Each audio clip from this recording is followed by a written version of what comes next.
Hey, this is John Carlos, and I'm here with a look at the RIFF RAFF Funko Pop from the Rocky Horror Picture Show.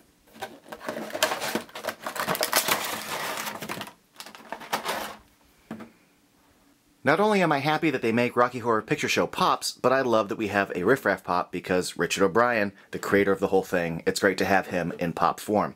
And I think they did a great job with his face. They gave him this super thin face here with these highlighted cheekbones. And you look at that film, I mean, that dude had some jowls. I mean, he had a skinny, jowly, cheekbony face, and I think they translated that into pop form really, really well. Also, I like the shading around the eyeballs. So it gives it a little different color than the rest of the skin tone, which is great. Eyebrows look good, eyeballs look good, but yeah, I like the paint, I like the sculpt, and I like his hair. They did a great job, especially with his ears sticking out of the hair. It's pretty good paint. I got nothing to complain about there. The sculpt of the hair is good. The body's interesting.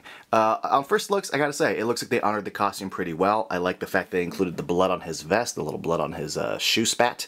It's an interesting choice that they chose to give him the little hanky. He uses this for, I swear to God, like what, 3 seconds in the movie where they're, disrobing Brad and Janet, and he kind of dries off her hair with this dirty rag.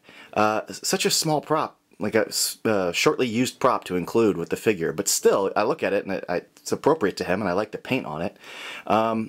Overall, his outfit looks pretty good. Like, it reads like Riff Raff's costume, so good job on that. If I had any nitpicks, and this is a pretty minor nitpick, but his jacket and his sleeve in the film's pretty torn up. It's not that clean sleeve sticking out, like that clean cuff. Also, his gloves are pretty rough in the film. I think they did a great job doing the fingerless ones with the little top of the hand exposed, but they're pretty beat up.